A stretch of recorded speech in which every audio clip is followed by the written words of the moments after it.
Hello student, এখন তোমাদের ক্যালকাটা ইউনিভার্সিটির আন্ডারে থার্ড সেমিস্টারের রাষ্ট্রবিজ্ঞান অনার্সের ক্লাস আছে। আজকের ক্লাসে তোমাদের সিসি 7 পেপার থেকে একটা গুরুত্বপূর্ণ 15 নম্বরের প্রশ্নের উত্তর নিয়ে আলোচনা করব। প্রশ্নটা তোমরা দেখতে পাচ্ছ, আন্তর্জাতিক রাজনীতিতে সন্ত্রাসবাদের ভূমিকা আলোচনা করো।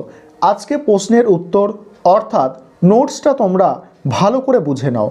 প্রথমেই তোমাদের বলে রাখি যে প্রশ্নের উত্তরটা রেডি করা হয়েছে তোমাদের জন্য, এটা খুবই সহজ ভাষায় লেখা হয়েছে যাতে তোমরা সহজে মনে রাখতে পারো, এবং যথেষ্ট কোয়ালিটি মেনটেন করা হয়েছে যাতে তোমরা পরীক্ষায় লিখলে ভালো নাম্বার পেতে পারো। প্রশ্নের অ্যান্সারটা আলোচনা করার আগে একটা বিষয় তোমাদের বলার আছে যে তোমাদের জন্য অনলাইন কোচিং ক্লাস চলছে। তোমরা যারা অ্যাডমিশন নিতে চাও এই নম্বরে যোগাযোগ করতে পারো 9123005218। এই নম্বরে তোমরা যোগাযোগ করে অ্যাডমিশন নিতে পারো। চলো আজকে ক্লাসটা তোমরা দেখে নাও। প্রথমেই তোমাদের একটা ইন্ট্রোডাকশান অর্থাৎ ভূমিকা লিখতে হবে। ভূমিকা থেকেই কিভাবে গুছিয়ে প্রশ্নের উত্তরটা লেখা শুরু করবে বুঝে নাও। সমসাময়িক বিশ্ব যে সমস্ত জটিল ও ভয়াবহ সমস্যার মধ্যে রয়েছে তাদের মধ্যে অন্যতম হলো সন্ত্রাসবাদ। এটি কোনো বিশেষ অঞ্চল বা দেশের সমস্যা নয়, এটি সমগ্র পৃথিবীর সমস্যা। সাধারণভাবে সন্ত্রাসবাদ বলতে বোঝায় হিংসার প্রয়োগ অথবা হিংসার প্রয়োগের হুমকির মাধ্যমে একটি নির্দিষ্ট জনগোষ্ঠীর মধ্যে ভীতি বা ত্রাস সঞ্চার করার প্রয়াস। ফেডারেল ব্যুরো অফ ইনভেস্টিগেশন এর সংজ্ঞা অনুযায়ী সন্ত্রাসবাদ হলো রাজনৈতিক বা সামাজিক উদ্দেশ্য সাধনের লক্ষ্যে শক্তি অথবা হিংসার বেআইনি প্রয়োগের মাধ্যমে একটি সরকার বা অসামরিক জনগণ বা তার অংশবিশেষকে কোনো বিশেষ কার্য সম্পাদনে বাধ্য করা। এবারে দেখো আন্তর্জাতিক রাজনীতিতে সন্ত্রাসবাদের ভূমিকা। বর্তমান দুনিয়ার বিশেষ করে একবিংশ শতাব্দীর শুরু থেকে সন্ত্রাসবাদী কার্যক্রমের ব্যাপক প্রসার ঘটেছে বিজ্ঞান ও প্রযুক্তিকে কাজে লাগিয়ে। দেখো ব্যাপক প্রসার ঘটেছে, এখানে তোমরা দাঁড়িয়ে দেবে যে বর্তমান দুনিয়ার বিশেষ করে একবিংশ শতাব্দীতে, এটা বর্তমান দুনিয়ায় বিশেষ করে একবিংশ শতাব্দীর শুরু থেকে সন্ত্রাসবাদী কার্যক্রমের ব্যাপক প্রসার ঘটেছে। বিজ্ঞান ও প্রযুক্তিকে কাজে লাগিয়ে সন্ত্রাসবাদী সংগঠনগুলি বিশ্বজুড়ে জাল বিস্তার করে ফেলেছে। সন্ত্রাসবাদ এক অতিজাতিক এবং মহাদেশীয় আকার ধারণ করেছে। এই সন্ত্রাসবাদ সৃষ্টি করেছে শুধু কিছু বেসরকারি সংগঠন বা গোষ্ঠী নয়। এই যে টেরোরিজম যেটা আছে এটা কেবলমাত্র বেসরকারি গোষ্ঠী বা সংগঠনই এটা সৃষ্টি করেনি। রাষ্ট্র সন্ত্রাসের মোকাবিলা করতে গিয়ে দেখো সমান তালে সন্ত্রাসবাদ সৃষ্টি করেছে বা সন্ত্রাস সৃষ্টি করে চলেছে। এশিয়া, আফ্রিকা, লাতিন আমেরিকার বিভিন্ন দেশে যে রাজনৈতিক অস্থিরতা লক্ষ্য করা যাচ্ছে তার জন্য রাষ্ট্র ও অরাষ্ট্রীয় উভয় ধরনের সন্ত্রাসী দায়ী।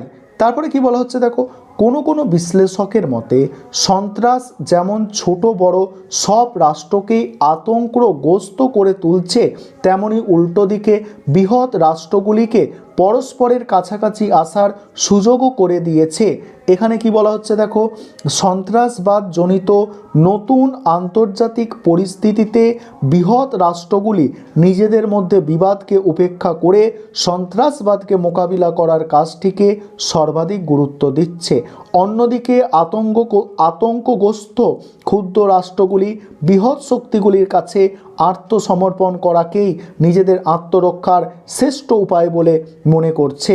তারপরে কি বলা হচ্ছে দেখো, কোনো আন্তর্জাতিক সম্পর্ক বিশেষজ্ঞের মতে সন্ত্রাসবাদ সম্মিলিত জাতিপুঞ্জের যৌথ নিরাপত্তার ধারণাকে অনেকখানি বদলে দিয়েছে।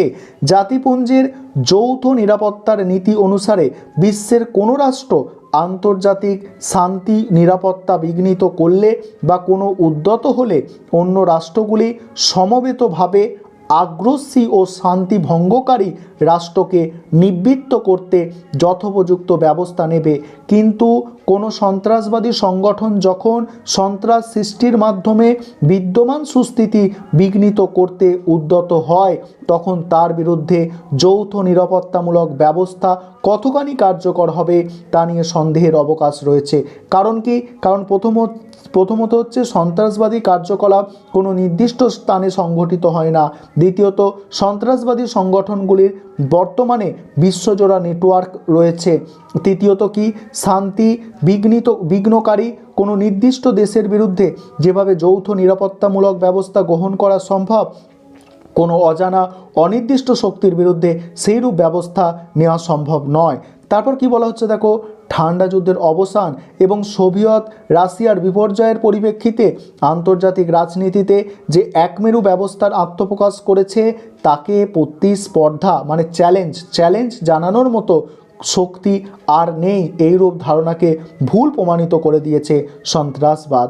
11ই সেপ্টেম্বর 2001-এ বিমান হানার মাধ্যমে আল কায়দা শুধু বিশ্ব বাণিজ্য সংস্থার আকাশচুম্বী ইমারতকে ধূলিসাৎ করেনি, ধূলিসাৎ করেছিল একমেরু বিশ্বের অধিপতি মার্কিন যুক্তরাষ্ট্রের গগনস্পর্শী অহংকারকেও।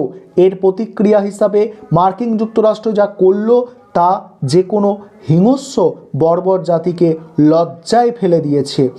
দেখো, আল কায়দার সর্বাধিনায়ক ওসামা বিন লাদেনকে খুঁজে বের করার নামে মুসলিম অধ্যুষিত আফগানিস্তান ও ইরাকে হাজার হাজার নিরপরাধ মানুষকে হত্যা করেছে অথবা জখম করেছে, বহু জনপদকে শ্মশানে পরিণত করেছে।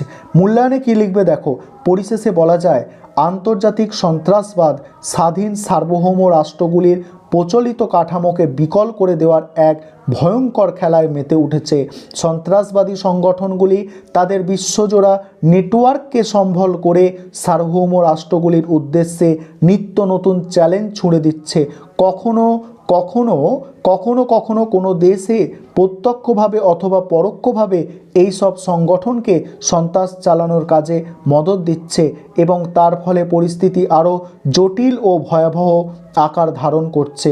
আক্রান্ত রাষ্ট্র ও মদতদাতা প্রতিবেশী রাষ্ট্রের মধ্যে সুসম্পর্ক নষ্ট হচ্ছে, পারস্পরিক সন্দেহ, অবিশ্বাস ও অনাস্থা থেকে জন্ম নিচ্ছে রাষ্ট্রে রাষ্ট্রে বৈরতা ও সংঘর্ষ।